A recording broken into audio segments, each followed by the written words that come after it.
السلام عليكم ورحمة الله وبركاته.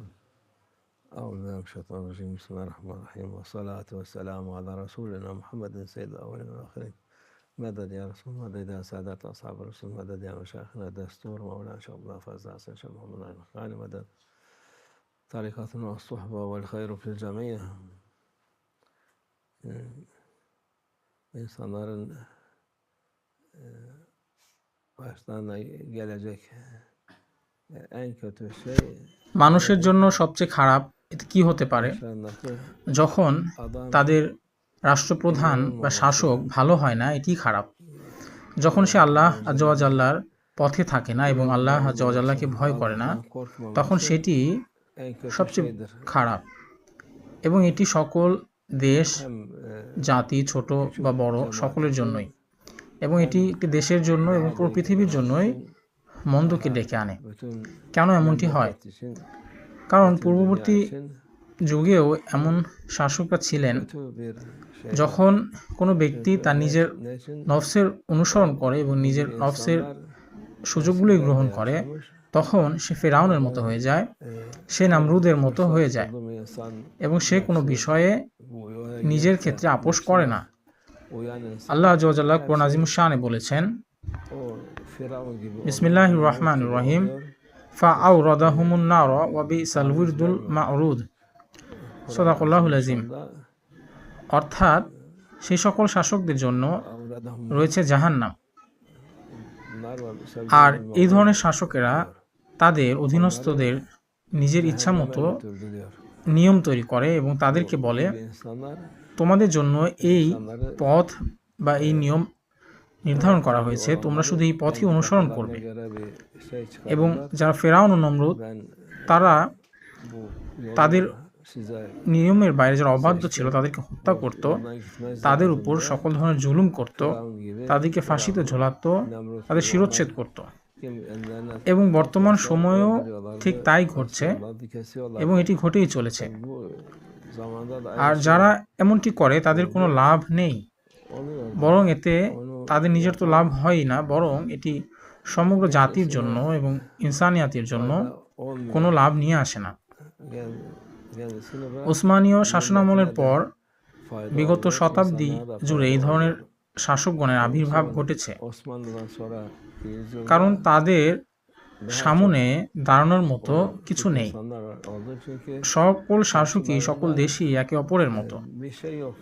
কিন্তু পূর্বের সময় তাদের সামনে ইসলামের সুলতান ছিল এবং ইসলাম এর মহত্ব, ইসলামের ন্যায় বিচার এবং রহমত এগুলো ছিল। বর্তমানে তারা এই সকল কিছুকে সরিয়ে দিয়েছে।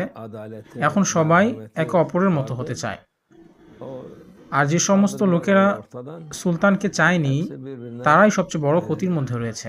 তারা এমন ক্ষতির মধ্যে আছে যে তারা এখনো তা থেকে সেরে উঠতে পারেনি এবং তারা প্রতারিত হয়েছে। এবং কিন্তু এখনো তাদের কোনো অনুশোচনা নেই। তারা বলে যে আমরা সফল হয়েছি, আমরা স্বাধীনতা অর্জন করেছি ইত্যাদি। হ্যাঁ, আপনি স্বাধীন হয়েছেন, কিন্তু আপনি আপনার মূল্যবোধ, মনুষ্যত্ববোধ তা হারিয়েছেন। যখন আপনি আপনার মানবিক মূল্যবোধ হারিয়েছেন, তখন আপনার স্বাধীনতা কি ফায়দা নিয়ে আসবে? আল্লাহর কাছে মানুষের মূল্য হলো দয়া, করুণা, ভালো ব্যবহার প্রদর্শন ইত্যাদি। এবং কেবলমাত্র একজন সুলতানই এ সকল কিছু করতেন, আর তারা সেই সুলতানকে সরিয়ে দিয়েছে এবং এরপর থেকে পুরো বিশ্বে জুলুম, সকল খারাপ, মন্দ, অবিচার ইত্যাদিতে ভরে গিয়েছে। সুতরাং এরপর যে ব্যক্তি বা শাসক কোনো জাতিকে নেতৃত্ব দিতে এসেছিল, তারা সকলেই সেই জাতিকে, সেই দেশকে খারাপ পরিস্থিতিতে ফেলে দিয়েছে। সে মানুষের মধ্য থেকে মানবতা, মূল্যবোধ এগুলো কেড়ে নিয়েছে। সে বুদ্ধি, আদব, শিষ্টাচার, শৃঙ্খলা কিছুই রাখেনি। ভালো কোনো বিষয় বা গুণাবলী অবশিষ্ট নেই। আর যে পথভ্রষ্ট হয়, আল্লাহ আজ্জা ওয়া জাল্লা আমাদেরকে হেফাজত করুন। আর যারা তাদের অনুসরণ করে, অর্থাৎ পথভ্রষ্টদের অনুসরণ করে, তাদের পরিণতি সবচেয়ে খারাপ। আর সবচেয়ে খারাপ হলো জাহান্নামের আগুন। আর যদি তারা এটাকে একটি পরীক্ষা হিসেবে জেনে নেয়, সেই পথে না যায়, তাহলে তারা আল্লাহ আজ্জা ওয়া জাল্লা এর পথে চলে নিজেদেরকে হেফাজত করতে পারবে। আমরা তাদের অনুসরণ করি না, আমরা কিছুই করতে পারি না। যা করা হয়, আমরা বর্তমানে যা ঘটছে, আমরা কোনো কিছু সমর্থন করি না। আমরা শুধু হকের পক্ষে রয়েছি। আমরা আল্লাহ আজ্জা ওয়া জাল্লা যা চান তাই ঘটুক, এটি চাই। এবং আপনাদের এমনটি বলা উচিত। ইনশাআল্লাহ আমরা মাহদী আলাইহিস সালাম এর সময় পৌঁছবো এবং এই দুনিয়ার অবস্থা এটি স্থায়ী নয় এবং কখনো পৃথিবী একই অবস্থায় ছিল না।